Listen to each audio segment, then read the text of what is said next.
Happy Sunday, you lovely people. Welcome to the Jaden Show. I'm Jaden Cornelious, and I've got another fantabulous person to introduce you to today.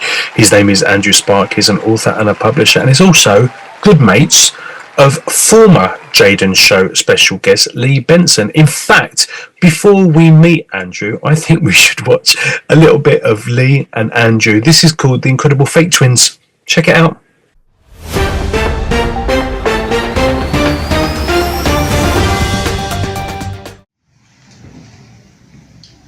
B.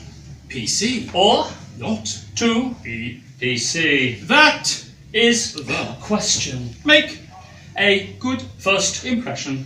Don't say fuck or shit. Don't read sexist lines about breast and buttocks.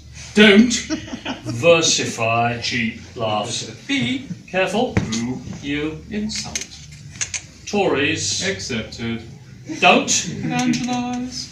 Religion and politics are not entertainment. Methodist or Jewish. Lesbian or communist. Migrant or criminal. It's no one else's business. Don't analyse or commercialise. Don't preach. In fact, don't do life.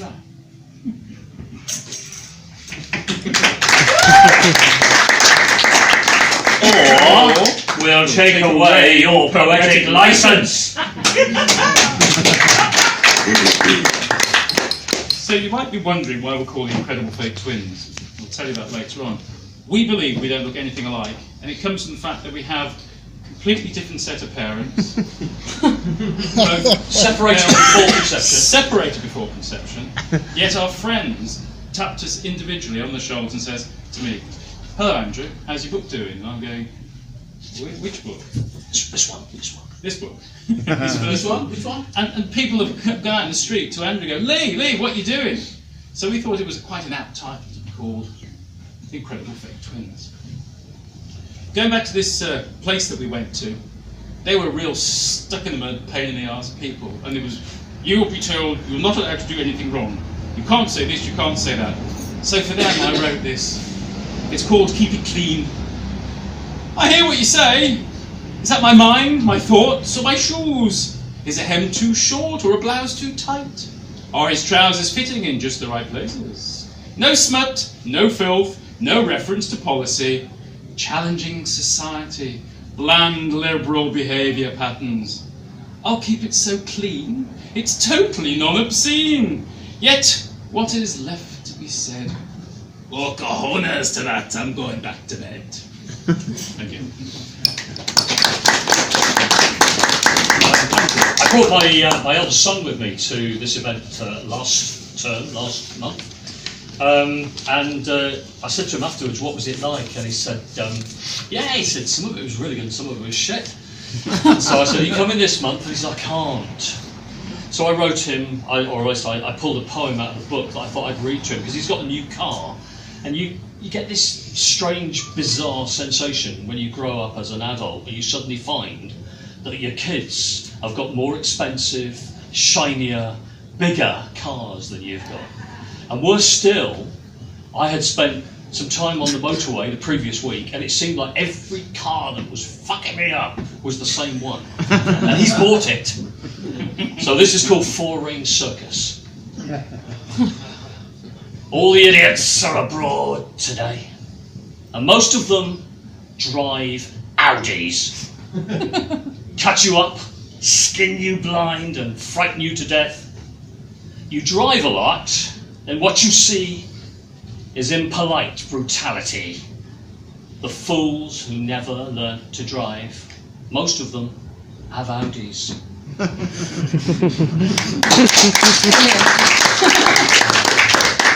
We don't wish to offend anybody much. Has anybody got a dog? One. Two. Okay. I love dogs, but I hate Crufts. Have you ever watched Crufts on the TV?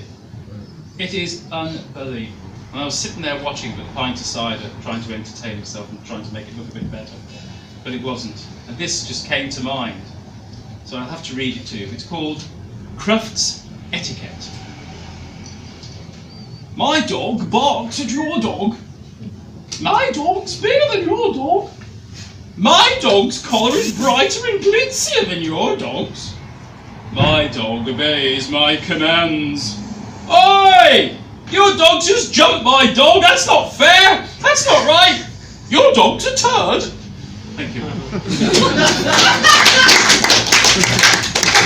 think that sums up.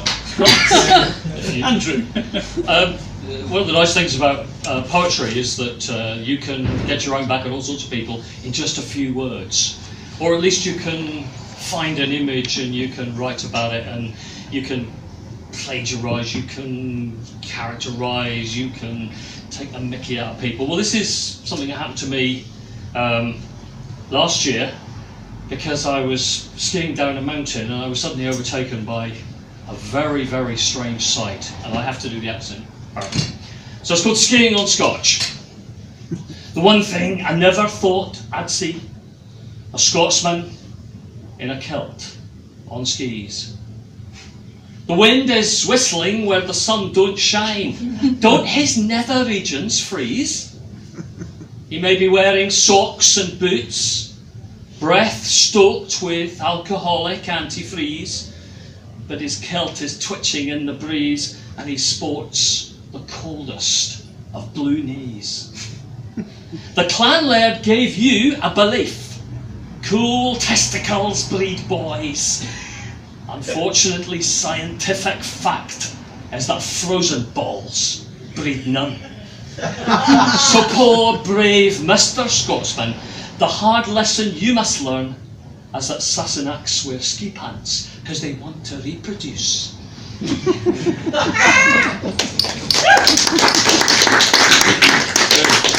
the topic of Celtic and strange behaviours in Scottish people, my mother was Irish, and she had a very strong Irish accent from the day she came to England at 17 till she made it to 83, which was only last year.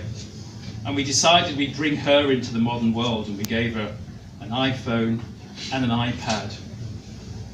Fatal. This is dedicated to my mum, and it's called Communication in this Modern World.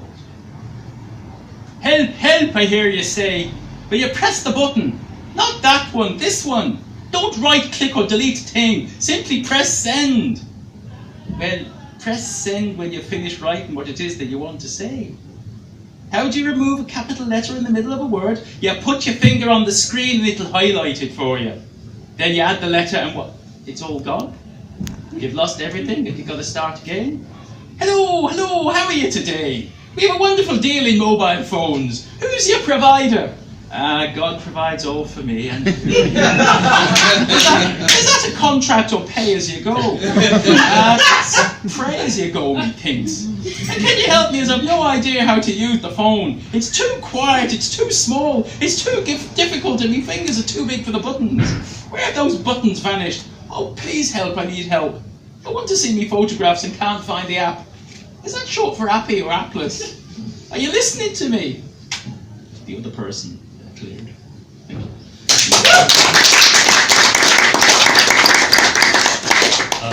This one's for my girlfriend's young son, and I still cannot actually spell his surname. Polish names sometimes difficult. This one is particularly difficult. I've made a reasonable attempt at it. I can just about pronounce it. It's called Two Jabs. Two Jabs Jędrkiewicz, a proper Polish slugger. World champion in the making, a welterweight, of course. But really, Yannick Two Jabs is at the doctor's with the flu, waiting for a second dose of vaccine to come through. Until he's so much older, he won't box for any crown. Yannick Two Jabs Jędrkiewicz is a title held on loan. It makes him feel big and tough, the master of his fate. Not merely just a little boy in tears who has to wait for ages for a doctor wearing wool, not padded gloves, wishing that his parents would just fling in the towel so he won't have to do it. To give his naked arm for painful pinprick probing, rising levels of alarm, It's supposed to keep him healthy, to stop him getting sick. The 2 jabs Yanukovych finds it much too rich. It's simplistic and he fears untrue. He knows he'll still get ill. And if the doctors are so clever, why can't they just give him a pill?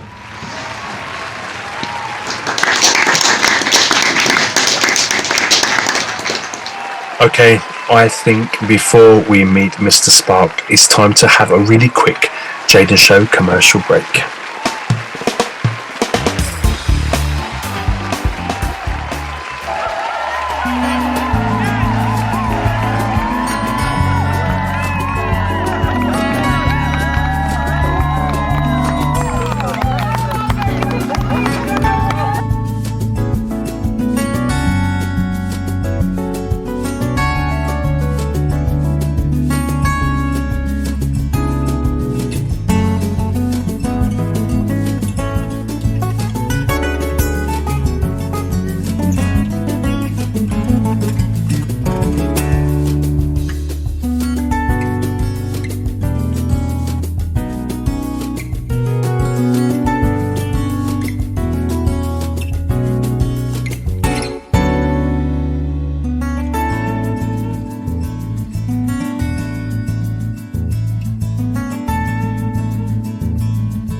Hey guys, I wanted to take this opportunity to let you know about the Jaden Show commercial break starting now. This is amazing news because now every single week you have a couple of minutes to be able to advertise something you want to advertise. So if you have a business, if you have an event coming up, if you have a new album, art gallery, or anything you want to particularly advertise on a show, this is your chance to do it. March and April 2024, the advertisements are free, so please let me know. Get in touch to me on Jaden Cornelious at AOL.com. It will be wonderful to hear from you. If you are a charity or a charitable organization or a non-profit and you are advertising something with regards to that, then always your advertising is free. So let me know. You will need to send me between a 1 and 2 minute video around that time, if possible, something that you want to advertise, and I will fit it into this spot. Get on. I'll see you soon. Take care. Bye. It's the time we've all been waiting for. I'm going to introduce you to someone super special.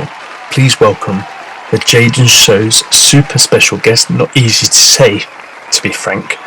The Jaden Show's super special guest, the amazing author, publisher, Andrew Sparke, everybody.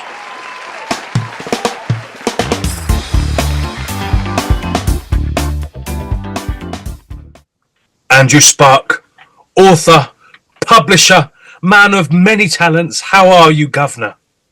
I'm absolutely fine. I don't know about Governor, although I've been called worse. You and me both, mate. Welcome to the Jaden Show from nearby sunny Leeds.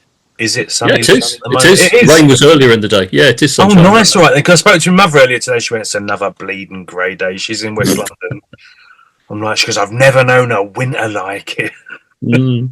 So apparently, yeah, down south are suffering a little bit. So you obviously picked the right place to be. So, author of quite a few books, publisher of thousands, mate. So, how did you get into? I mean, like, was you?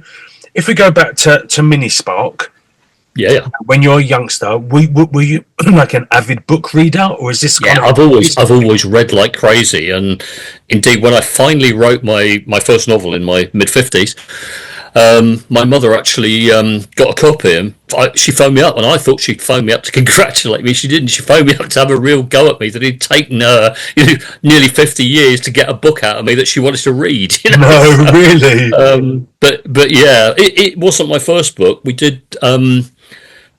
in my career, I was lucky enough that they paid me as a senior lawyer in local government to research various interesting subjects, and I ended up with a contract to do some law books for managers. So they were law made complex but easy, trying to make it sell it to managers and get them to understand the legal constraints and what they were trying to do for government. And they were great fun. And of course, they introduced me to very good editors, and I learnt a lot about the business just from that. So when I came back to it years later, I found that I'd actually got quite a good grounding already. So did you decide, did you decide from that? Because being an author of a law book to a novelist is quite a big difference, right?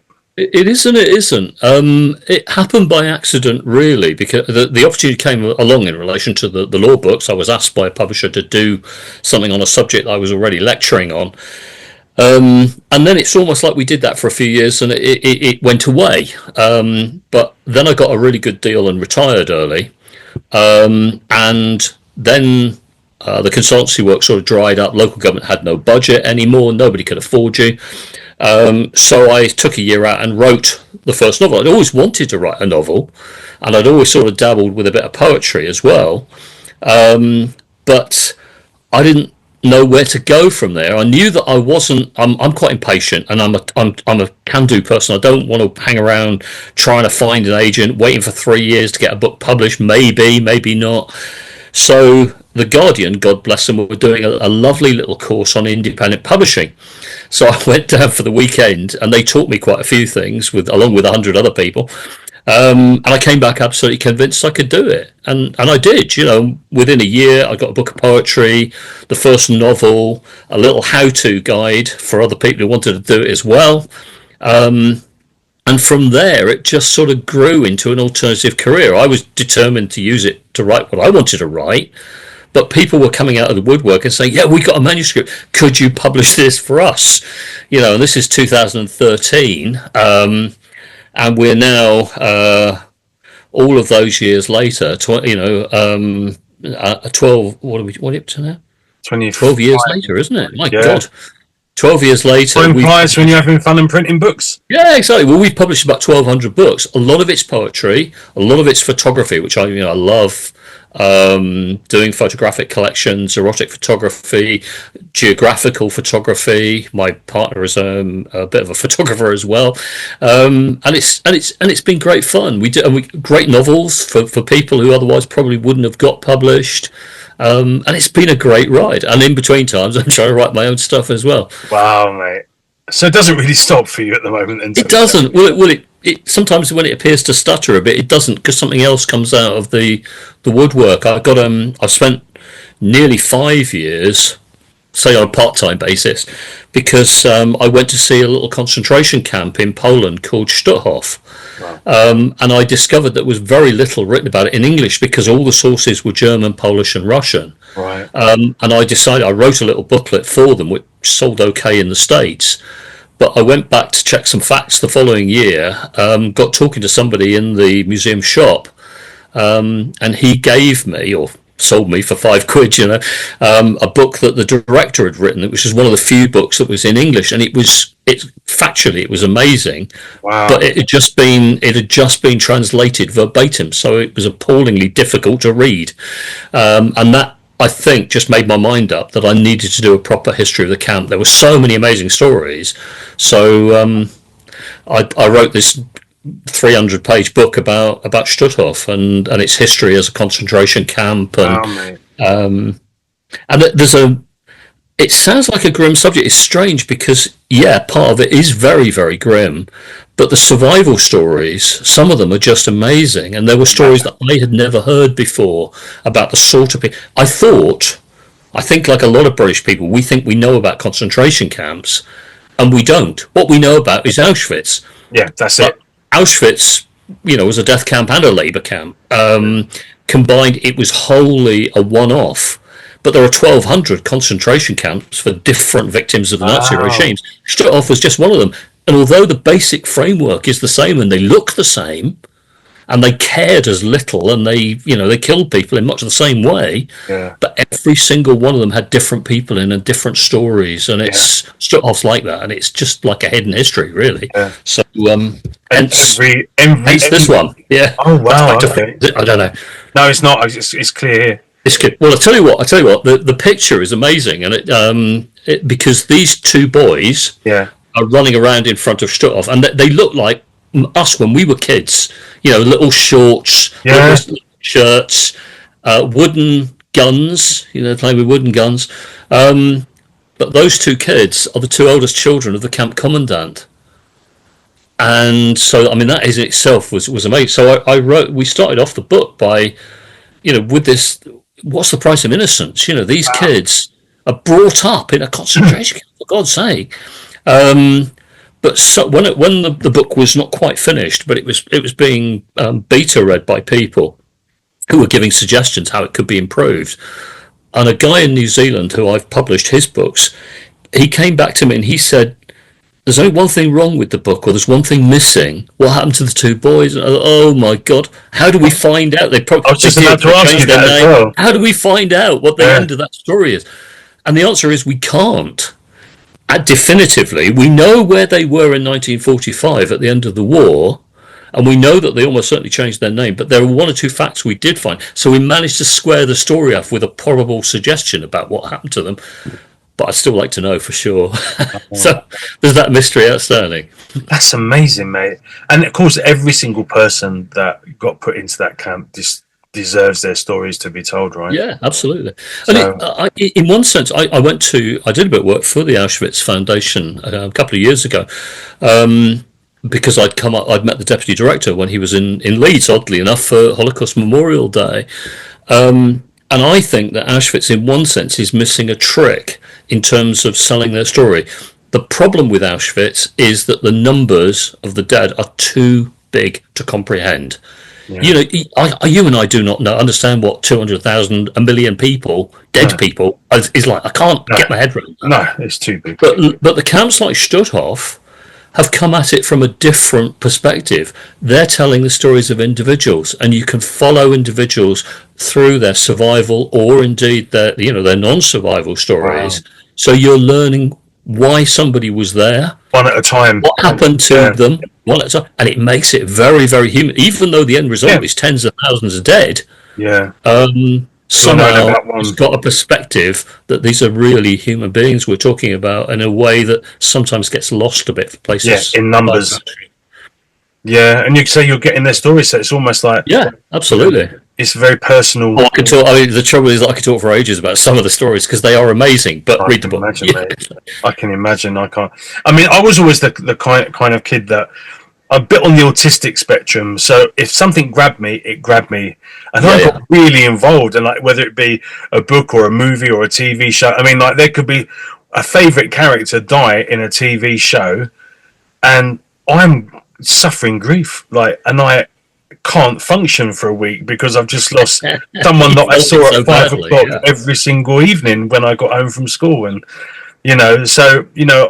people like me that if you get a story that really grabs you, it's the most moving, intense, uplifting, depressing, motivational, destructive. It not only grabs you, and it's the things that come out of those stories that surprise you. The things you would never have discovered if you weren't really researching it in depth. Yeah. One of the stories concerns some 200-odd Norwegian policemen who refused to sign an oath of allegiance to Hitler, and they were all transported lock, stock and barrel to Stutthof. Now the problem with that is that the Germans hoped that they, like most Norwegian policemen, could be reintegrated and used. So therefore, they weren't subject to labour. They were kept separate. They were allowed to wear their own clothes. Mm-hmm. They received parcels. They were allowed to see newspapers. They were allowed to have letters. But they're bored, and they're young men, very fit young men. So what do? You sabotage things. They were absolute nightmare. And yet, at the end of the war, All but I think it's something like 13 of them went home because they all survived the war. They Wow. survived several years in the Struthof concentration. None of them would recant. One of them became an international footballer for Viking, I think a Norwegian club called Viking. And there's stories like that, littered Yeah. through the book. The first and only year they ever had a Christmas tree at Stutthof, for example. Christmas tree in the middle of a concentration camp. I never heard of anything so crazy in my life. Or any of that? I mean, I guess maybe not now because it would have been 80-odd years. Or any of the kids or anything? Are there any survivors now? There probably, I mean, there are one or two. I've certainly come across one or two survivors, although they're generally people who were transported between Stutthof and Auschwitz when Auschwitz was overcrowded towards the end of the war. Right. So they didn't necessarily spend long in Stutthof, Right. but nevertheless they experienced, the death marches at the end. And the one famous person who came out of Stutthof was a Hammer horror film actress called Ingrid Pitt. I know that name. Right, well, you would. She's the blonde beauty in all of the vampire. Wow. And she was there in Stutthof when she was a young girl. I think she very, very unusual actually to have young children survive in a camp. Yeah. But she did. I think she was 5 or 6, I think, when she was taken there, and survived 2 or 3 years there because her mother managed to largely hide her, I think. I've never heard that concentration camp in my life. No, but if all the sources aren't in English, why would you? No, of course, absolutely. We know about Auschwitz, and that's pretty much Auschwitz. It. We know about Buchenwald and places. Belsen, obviously, because it was liberated by the British. Yep. We don't know about places like Stutthof, but they all have their own unique set of stories. So. Oh, mate. Do you ever get a little bit too involved with your work and just think this is like I can't deal with this? Like it's almost like. Are you able to keep like a professional? I guess being an ex-lawyer as well. I guess kind of like sometimes you have to draw that line of getting emotionally involved too much. I mean, do you ever sit down and think this is heavy? Like I can't do this sometimes. No, I don't. I don't really suffer from that. I must admit. I get interested in the subject, and I get interested in the fact that it's people. Yeah. And then I want to know about them, and I want to know about what happened to them. For good or bad, and I don't get a negative reaction like that. I think to the grimness of some of the stories. Yeah, I just get intrigued. I want to know how it ended for people. Yeah, and I suppose I'm a bit like you in that sense. I think we're all a bit on the spectrum somewhere. I am a workaholic. So whether I'm publishing other people's books, editing, writing, working with my partners to do book covers, she understands me very well. She understands that I'm frequently working at midnight or 1 a.m.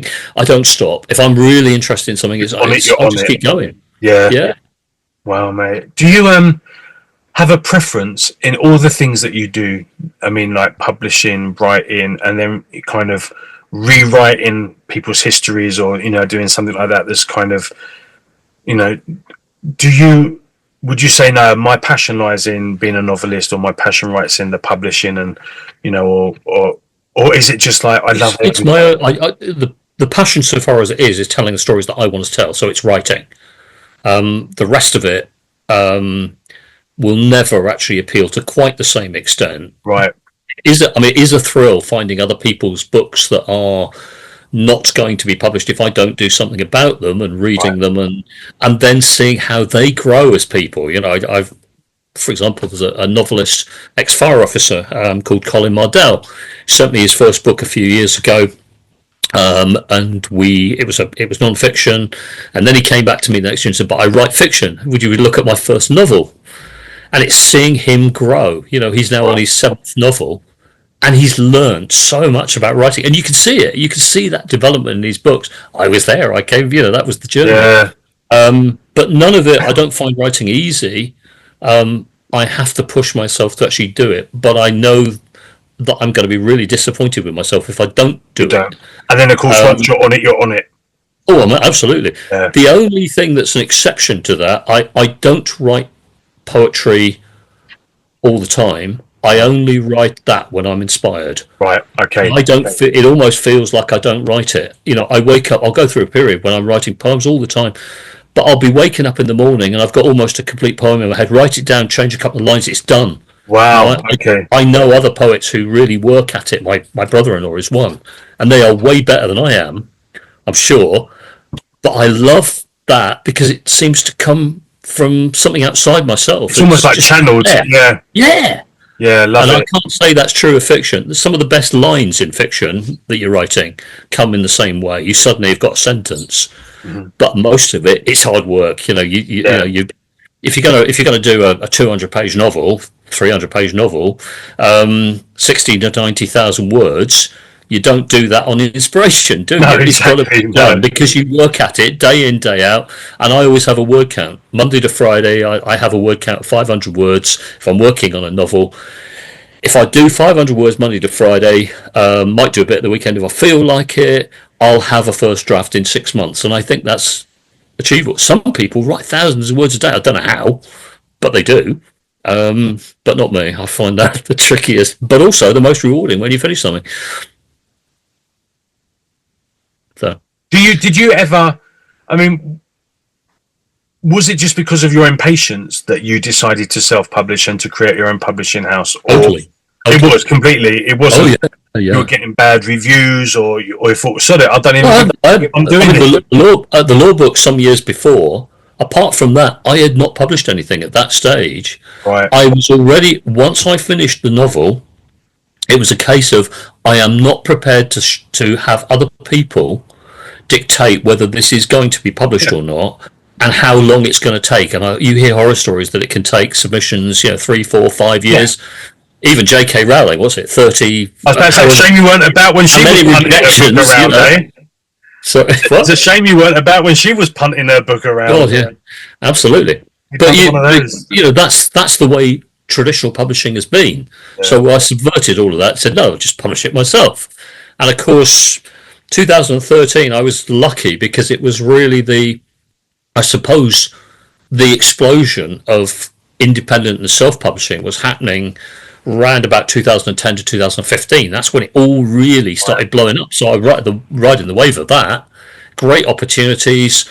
CreateSpace, who were an Amazon company, taken over, became Kindle Direct Publishing. Smashwords were another company that were out there.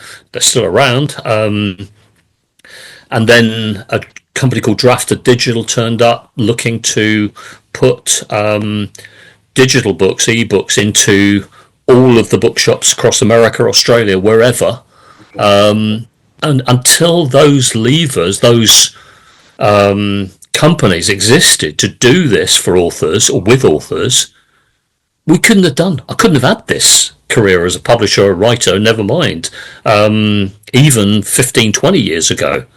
Starting in 2013, 2014, suddenly it's all opening up, and it's been a hell of a ride. It's been great fun. Yeah, I can imagine. Well, I guess it's the same kind of in the music industry as well, that when you sat in that A&R office of a record label and there were sacks and sacks and sacks and sacks of people's most brightly coloured envelopes containing their demos, and 99% weren't even listening. I remember that the A&R guy said something like 220,000 people, I can't remember if it was a month or a year, send in their demos and tried to get a record deal, and less than 20 a year get one, or less than 200 a year get one.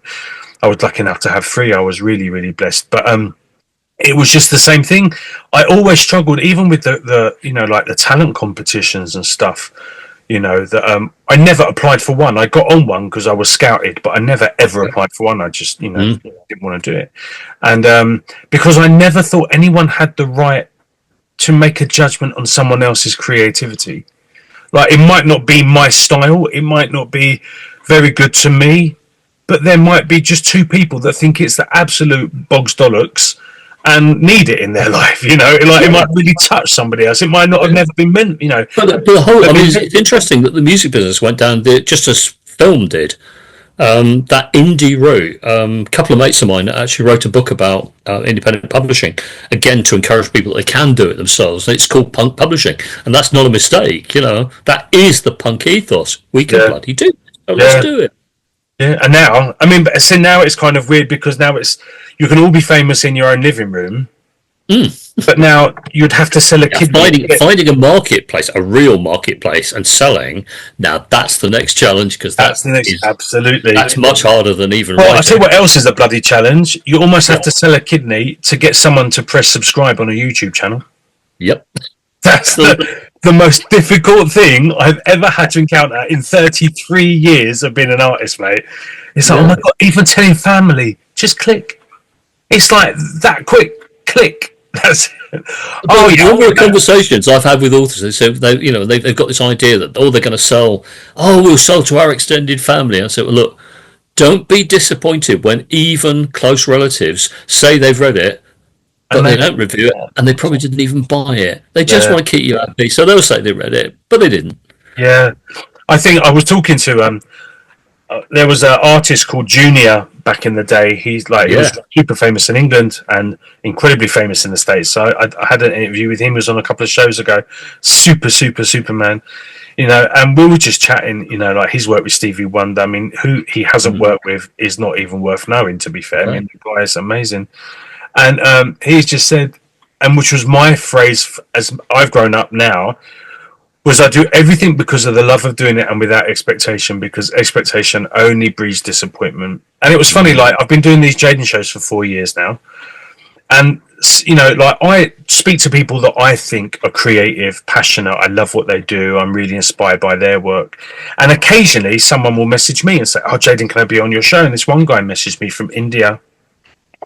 And I was like, I think your stuff is really lovely, mate, but I'm not sure it would kind of work on the Jaden show. It was kind of like Hindu spiritual music, which I actually love, to be fair.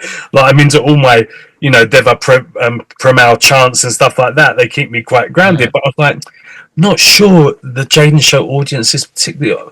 And he kept asking me, and I was like, yeah, why not? So I don't love it. He's such a lovely guy and beautiful, like artist. Like, and you know what? At the end of the day, it was one of my biggest viewing shows, and I really, really. You'd forget there's an audience for everything, Absolutely, and I guess it must be the same for all those people that, like the people in a major publishing house is looking for the next Harry Potter because they want to make 4 billion profit on the book and all this kind of stuff.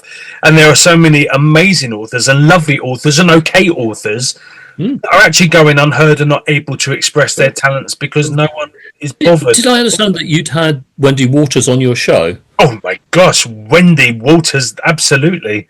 Okay. Well, Wendy Waters and Clive Rose, who she put me onto as well, are in one sense cases in point, because both of them have a string of successful novels for a traditional publisher, but then want to leap outside the immediate comfort zone of the genre they're actually in, and then the publishers don't want to know because it won't sell to your traditional audience. So I've ended up publishing a book for each of them recently, and they're both great, and they've been an absolute privilege because they're both great books that was already clear the traditional publishers wouldn't publish. Yeah. And they're not selling large numbers. I don't know whether they will or not. All I know is it was an absolute privilege to read them, and an absolute privilege to have put a cover on them and get them, format them and get them published. I think what you're doing is amazing, mate. It's like, I remember one of my friends when I lived in Bideford in Devon. Oh yeah. And I called her Market Mum. I used to on the Saturdays, I used to sell kind of spiritual stuff in a market. I was doing care work during the week, and then on Saturday morning, I'd get up at 6 and sell bloody joss sticks and candles and stuff because I just like being one of those. Are you right? Okay. Well, yeah, I just needed to be around peace and tranquility. So I go to this market and I sat opposite this woman who was, she was sent to Devon in the war, and she became like a housemaid and she'd done the cooking, and all the women there were nasty, and they were, you can't have that table, that's Bernice's, you can't have that table, were really horrible because this little grockle had come from London and was wanting to sell stuff in their market.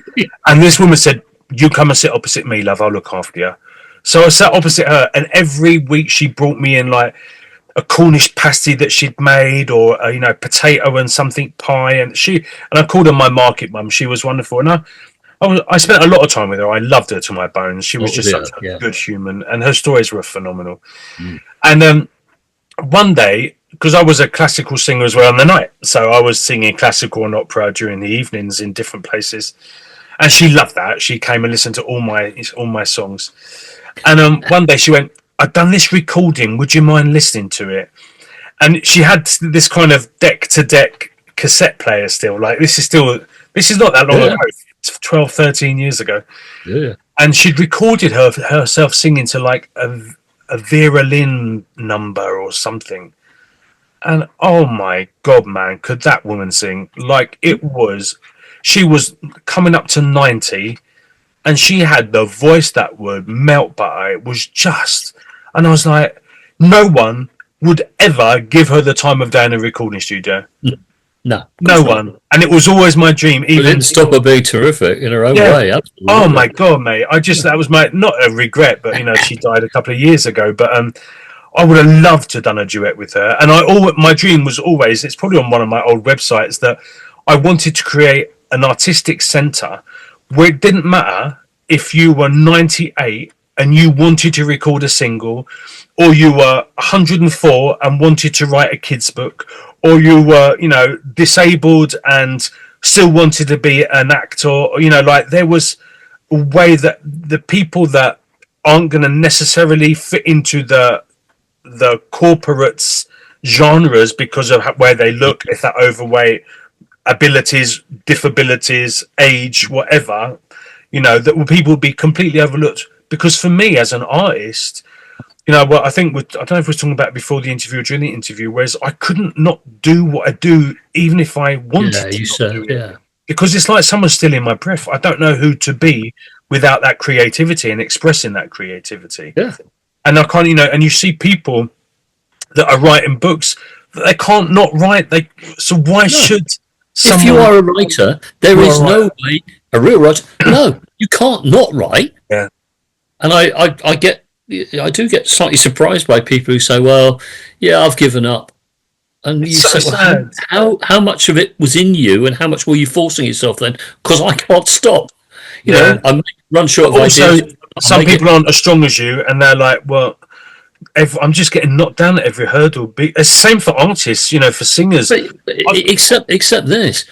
If there isn't a market, and it comes back to something you said a while ago. If there is no market for what you do, it shouldn't stop you doing it. Create one. Yeah. If you write it, I'm going to say, if you're a writer, you're writing primarily because you want to write. So my first audience is me.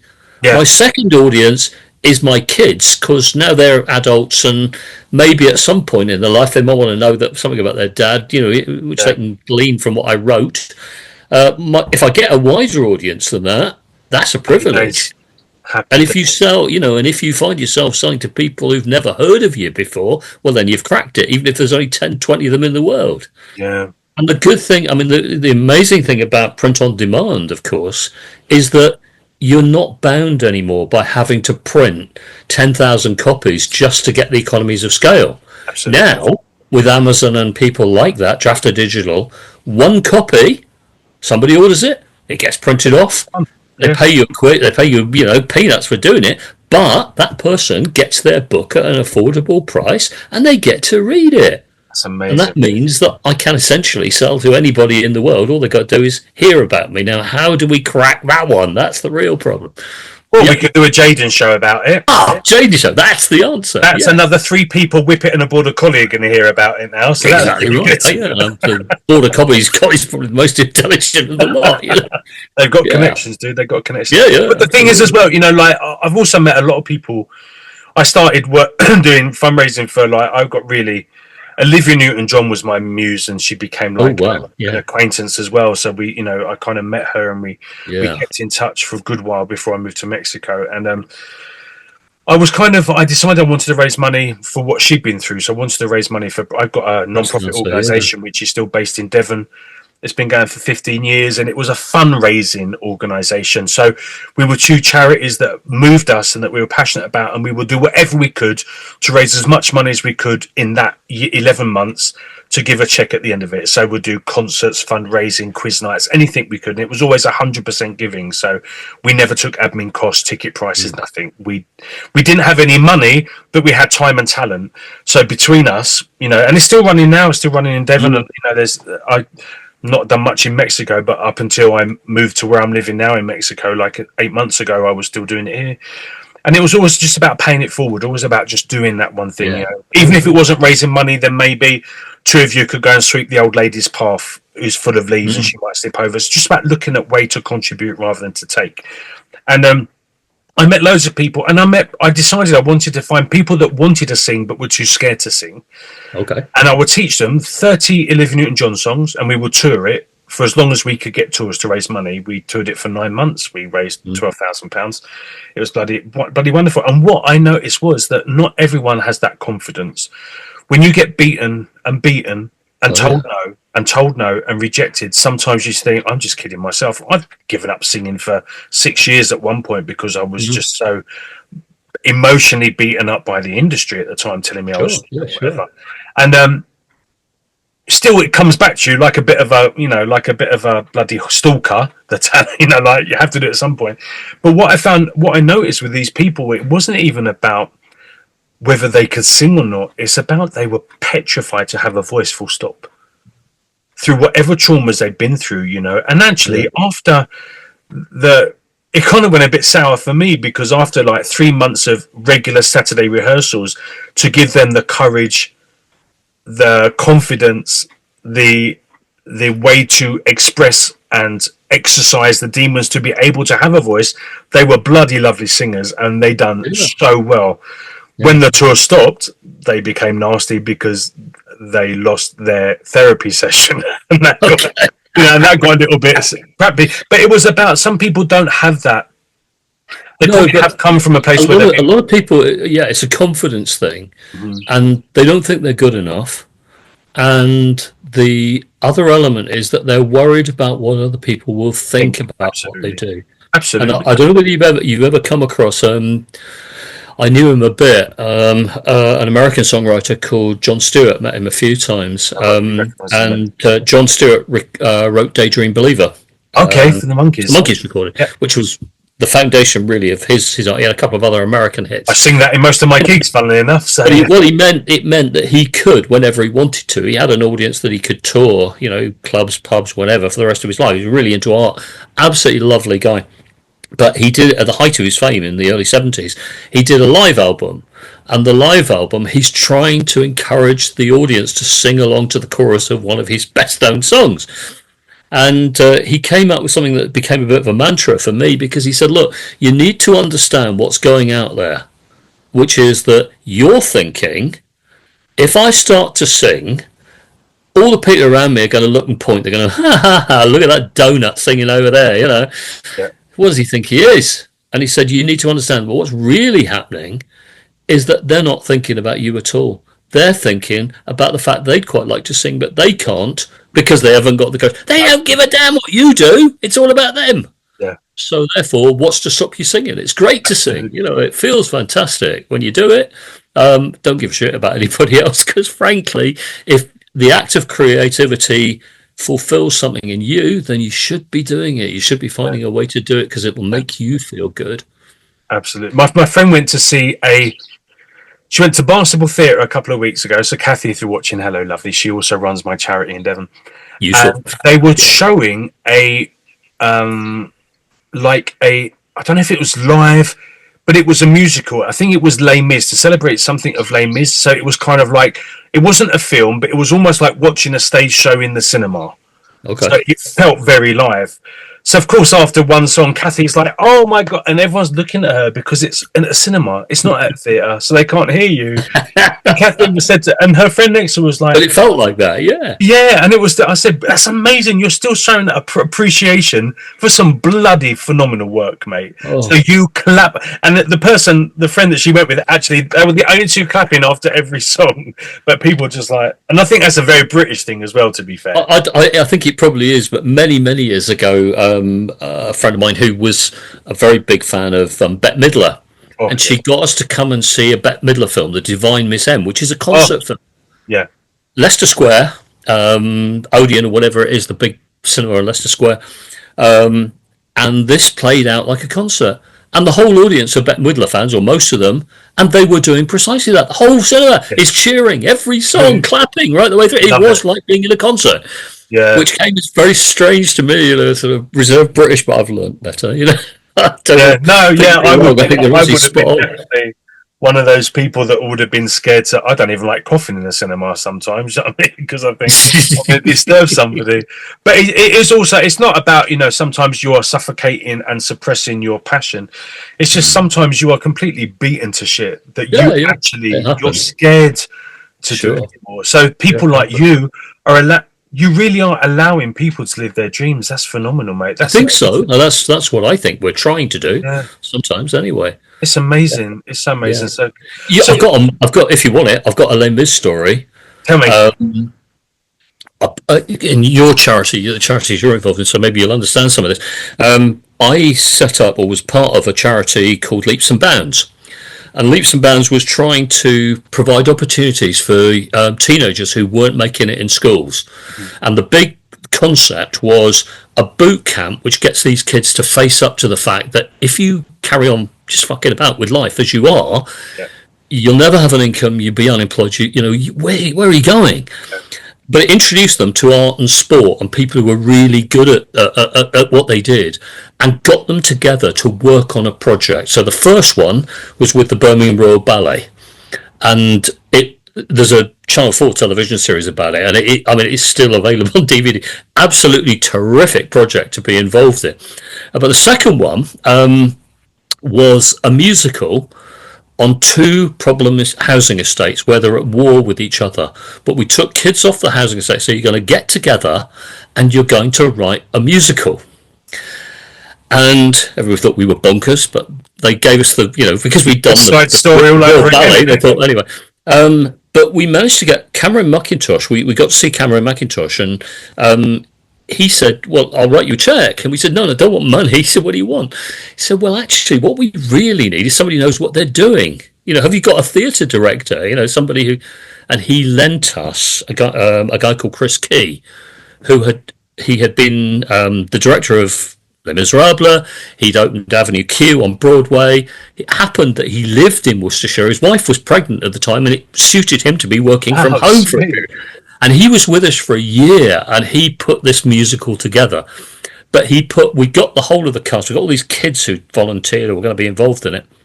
And he decided that the way to do it was to show them just what was possible with musical songs. So he brought up on a Sunday afternoon, he brought up several of his friends from the West End, and they put on a little show. No, it just literally in the round, no scenery other than a couple of chairs and everything else. And there's this quite big guy, he was singing something from Les Mis, and I spoke to him over coffee, and I said to him, I'm glad that we finally got you here, up to Dudley, so in the heart of the West Midlands. And he said, what do you mean? And I said to him, you don't remember me, do you? And he said, no. And I said, but I said, about 3 years ago, we were on a train to London and we got pulled into the sidings at Watford and got stuck there for about an hour and a half. We're sitting there drinking tea, and you're telling me that you have got this, you've finally acquired the lead role for Cameron McIntosh in Les Miserables. You were going to sing Les Miserables in the lead role of Jean, whatever his name is. And he said, that was you. And I said, yeah, it was. And I said, if you remember, I told you we got this ballet project, and that at some stage you better come to Dudley. It had gone full circle. 3 years later, he's suddenly there. And he's his name? I can't think of his name. Was he like 6'5"? He's a very tall guy. Wasn't Nick Greenshield, was it? It might have been. I honestly he also played tall, he's very tall. He's dark hair. Dark hair. He's taller than me by a bit, so 6'5" sounds about right. Yeah. Dark hair. Lovely guy. I'll send you a photo of that to see if you recognise him. There you go. Because I saw him at a concert in Barnstable. What a great show that was. Sunday afternoon show with the kids. It's fantastic. And how were the kids? Were they moved by it? God, yeah. No, some of them couldn't sing for toffees, but they all got into the writing. Amazing. They all got into the storytelling aspect. And this guy, Chris Key, the director, he just got performances out of them. He just sold it to them like this is about two gangs, so you're going to be gangsters. You're going to be... you're going to carry razor blades. You're going to carry machine guns, They were brilliant. They were brilliant. That is amazing, So, mate. And Nick, what was his name? what came of it at the end? What was the guy's name? Nick Greenshield. I think his name was Nick Greenshaw. I'm going to look him up. Okay, Yeah, right. I'll send you a photo of him. He's a really good boy. Fantastic. Yeah, great stuff. That was amazing, mate. Just and what happened? Did the show go ahead and everything was good? Oh yeah. We got we did the show was finished and it did 2 or 3 performances at the Birmingham Hippodrome. Oh, okay. So, this is a massive audience for these kids. They're 15, 16-year-olds, with just a couple of professional musical people that Chris had brought in to play main roles in the piece, which went incredibly well. And then we did a third one, which was basically a series of musical pieces. But the interesting thing about that was the venue, because the audience were on boats, and the boats were sailed through the tunnels. There's limestone tunnels on the canals under Castle Hill in Dudley, and so they had like little stages on the sides of the canal where all the various music. And it was only possible because somebody brilliant gave their time, and it was the guy who was responsible for all the sound and lighting for Live 8. And he, again, it wouldn't have happened without him. If he hadn't given his time and effort to the project, we wouldn't have done it. We wouldn't have managed it. Incredible. And he was amazing. So yeah, I've got DVDs of all this stuff because they were just great days. Yeah, Amazing. I used to when you I do that sort of stuff, and it motivates you, doesn't it? Completely. Well, you've seen that, you've seen what people can achieve, and you want to carry on being part of it, even if you can't do that. Find something else. And then when I first started singing, like I couldn't even get on a bus until my early 20s because I was too shy. So God knows why he picked me to do anything creative in front of people, because it's taken to my 50s now where I kind of think, I can do it now. But and even now I've got a radio show planned, and my first Spanish radio show interview this Saturday, and I'm like, I already feel that noise. Yeah. But so still some things get me. But when I started singing in Devon, doing classical crossover music, I started a schools tour as well. It was called Breaking the Mold, where it was exactly for the same reason, for those that weren't academically great and they didn't feel that they fit in. So because of that, they were becoming unruly little shits, to put it blind, frankly. And so I went in and started doing this thing called Breaking the Mold. And it was always about getting the kids to play to their strengths and not to fit into the mold. So, there might be the good-looking 6-pack 15-year-old who everyone thinks he should be, the top of the football team, but actually he just wants to do macrame, or he really loves drama, or he likes to write poetry. And it was about, just getting people to not worry, to step out of their comfort zone. And, the girl that wants to, is very pretty, but she just wants to be, the football captain. And, it was kind of doing that, and it worked really, really well. And at the end of it, like I used to teach beginner salsa in London. So I would get like all the girls and all the boys all together, and it wasn't even breaking down like everyone was so scared, like a boy wouldn't go anywhere near a boy because I'm a boy, mate. But he's your mate. What does it matter? You can dance salsa with a mate. So I've got all the boys dancing with the boys, all the girls dancing with the girls, and all the boys and girls dancing together. And at the end, like, I'm not holding his hand. I'm just bloody do it. Come on, don't be a wuss. And at the end, they had so much fun. And I would then do a concert, and they had to guess what kind of music I sung. So most of them like, you do rock, sir, or you're a rapper, sir. We think you do that. I'm like, well, we'll see. And I've done a 20-minute concert doing classical Italian music. And I've never sold, bloody cheaply, like 50 pence each, never sold so many CDs in my life, ever. And all these kids were now, not only were they not scared of doing salsa with their best mate, and the guy that really didn't want to do football is now taking up an art class, and the girl that was doing really good at maths, but actually she wants to do football, is now doing football. But they all know now, and they listened and they clapped over Italian classical music, which they would never have heard before as well. So it was a really it's breaking the mold, isn't it? Yeah, that was the name of the tour. In the true sense. Yeah. When we did the Birmingham Royal Ballet stuff, and the program is Ballet Saved My Life, Ballet Who, But we'd got all these kids. The idea was to get as many of these kids on stage with the Royal Ballet in a performance of Romeo and Juliet. Sweet. And there were some of them were natural talents. They could dance a bit, not ballet, but got them fit enough. They could do a market scene. A couple of them could break dance, and it was amazing. But there was a moment captured in the television program which I will live with for the rest of my life because I roared with laughter. There's a guy called Lyndon, black kid, single parent family. Now he is now. All these years on, he's been to RADA. He's an actor. He's made a career of it, and there was no chance that he was going to happen this when he volunteered to come on this project at 15, 16, whatever it was. But at some point, they decided that he would play Tybalt. So he's going to be on stage in having to choreograph his moves in a fight scene with swords, and he's going to die horribly on the stage, but he's got to do it in time to the music. Yeah. So they rehearse this scene a few times. They say, well, I think really you need to get in it now. You need to rehearse it in costume. Well, of course, this is traditional ballet. So he's got they give him like a bolero jacket with, big epaulets. Shoulders, yeah. And then he's got tights. And he came sort of slunk onto the stage and they said to him, are you ready for the scene? And Lyndon, God bless him, he said, I've got a bit of a problem with this. He said, you can't feel macho in tights. He said, you can't feel macho in tights. He did it. He did it. Superb performance in the end. But that line will live with me forever. You can't be macho in tights. I'm sure it's not the first boy to say that either, to be fair. No, I'm sure. Amazing. So what is happening to the Honourable Andrew Sparke at the moment? What's going on for you right now? What are you doing? Well, there's always a flood of books that come in sort of in the second half of the year, and everybody wants their books out for Christmas. So publishing, editing, and that. The peak period is probably from April on through to early December. And then there's a quiet period. You get 2 or 3 months off. So I'm sitting here trying to write my third novel. It's all sketched out. I've got the beginning of it. I've got an ending of sorts. I've got to fill in the gaps. I don't write sequentially. I write scenes.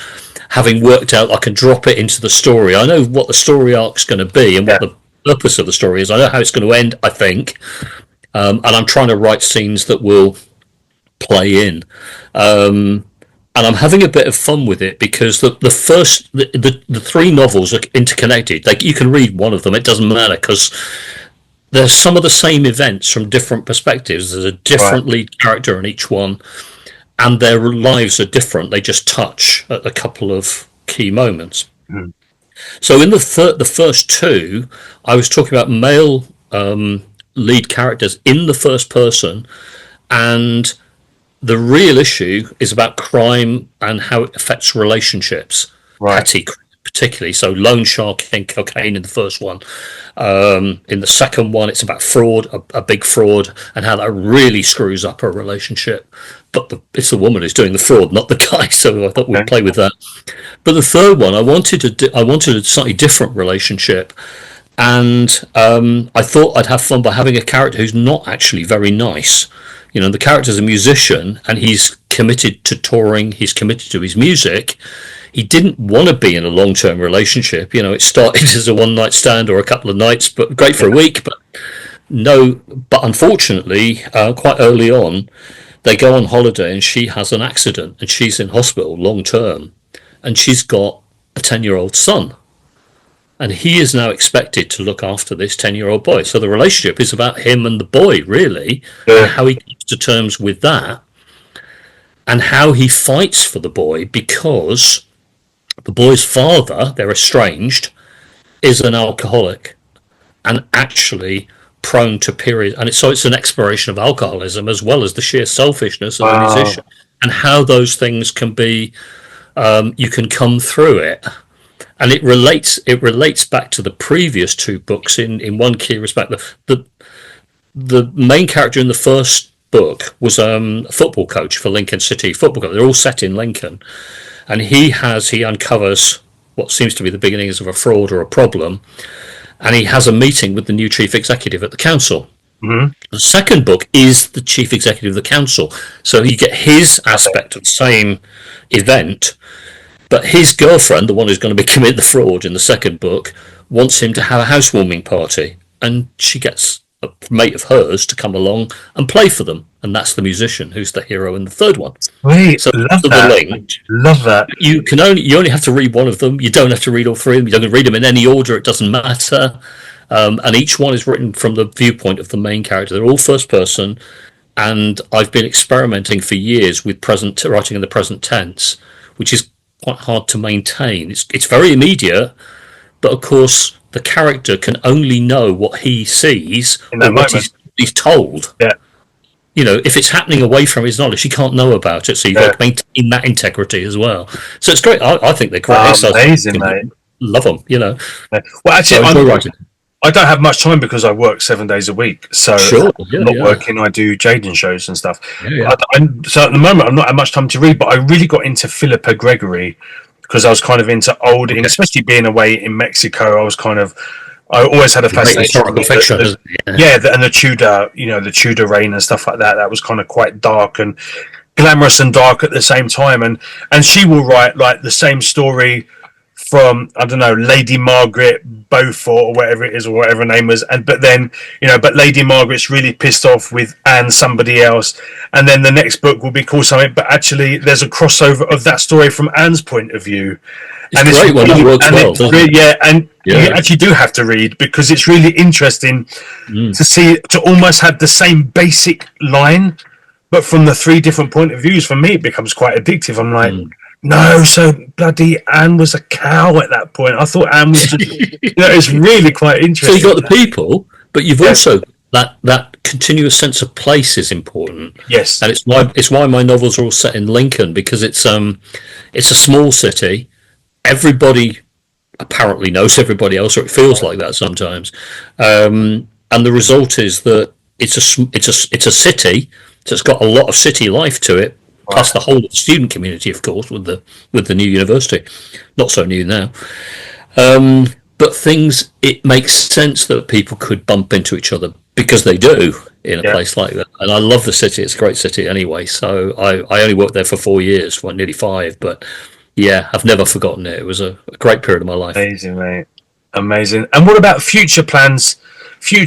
And I mean, are you just kind of rolling with the moment, or what are your plans? I am mainly because like a lot of writers, I've got about 7 projects on the go that I really want to complete. So it might be the 3rd novel at the moment, but I've got 2 other novels that I've got sort of fleshed out, which are completely independent of the trilogy.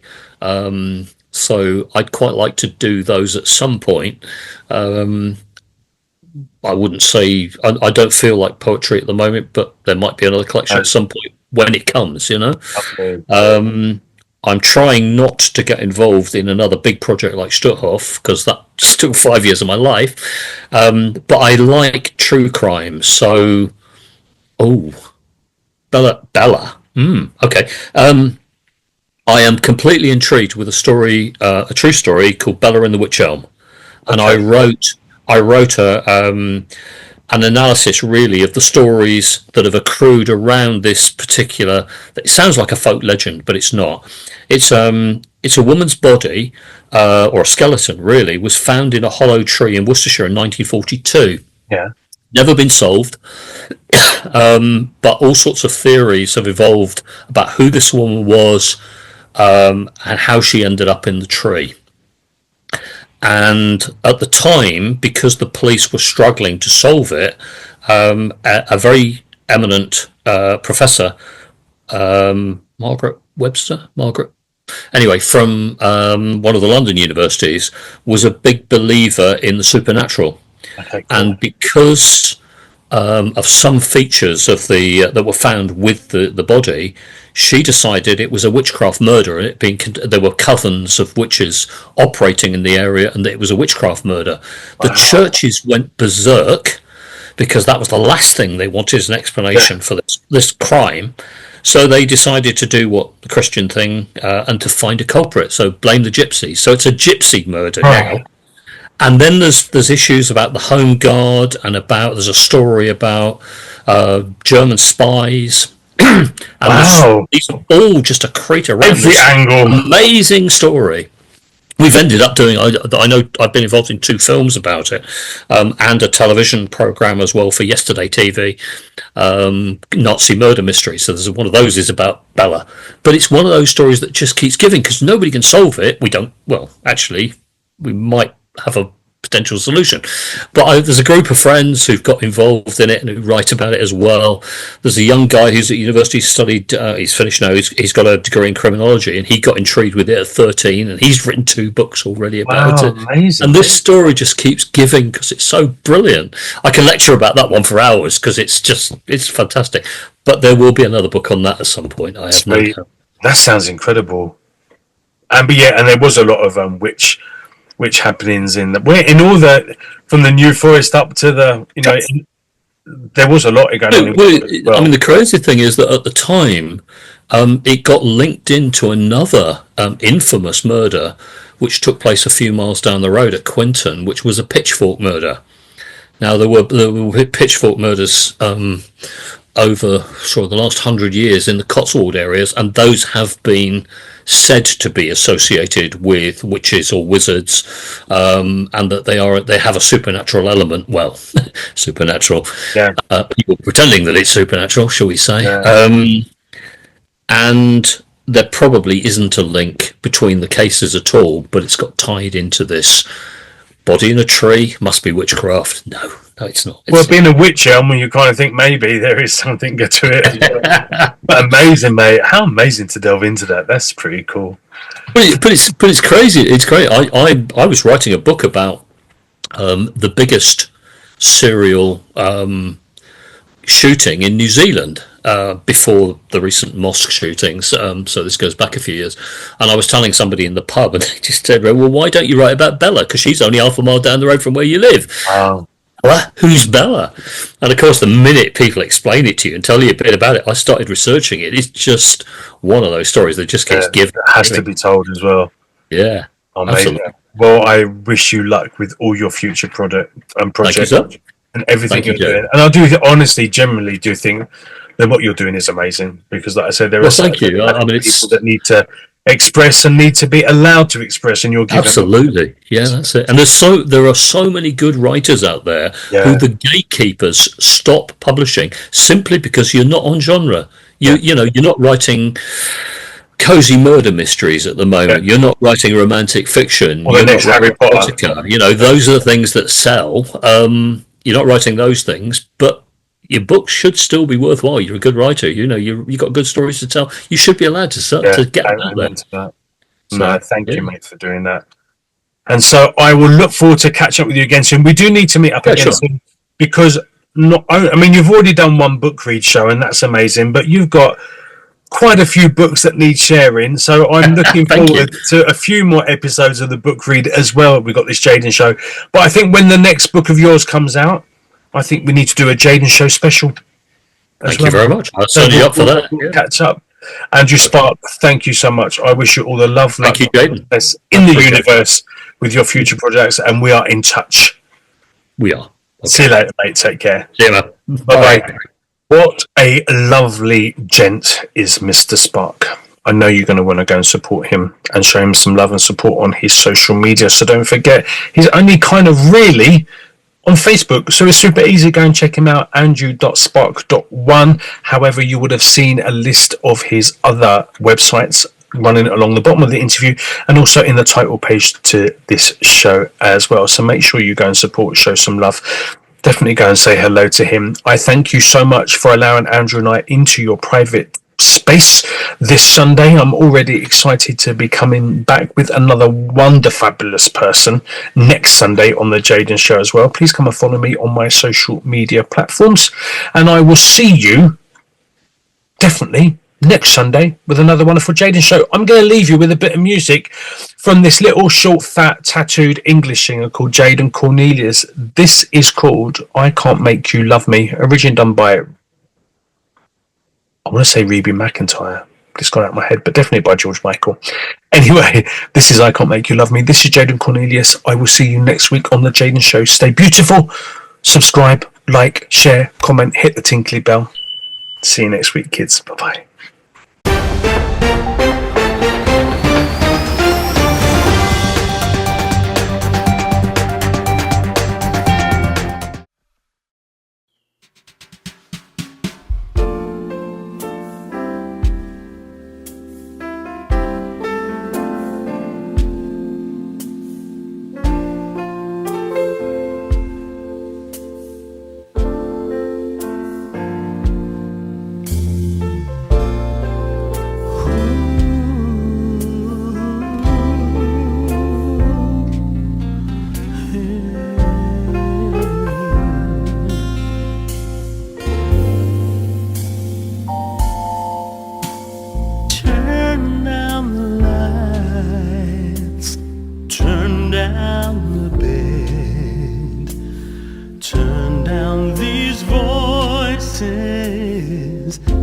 inside my head, lay down with me,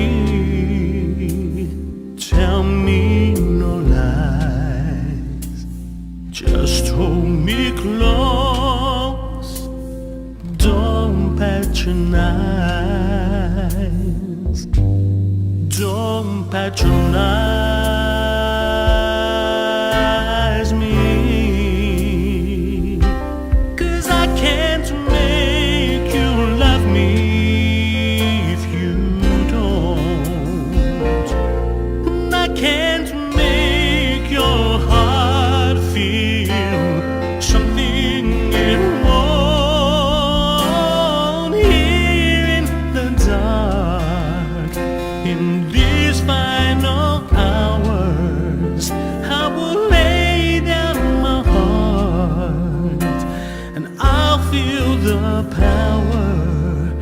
You won't, no you won't, 'cause I can't make you love me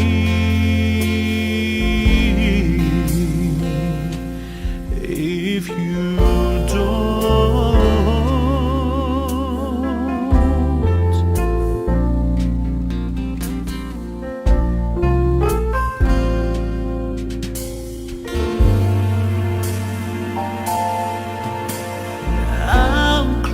My eyes, then I won't see love you don't feel when you're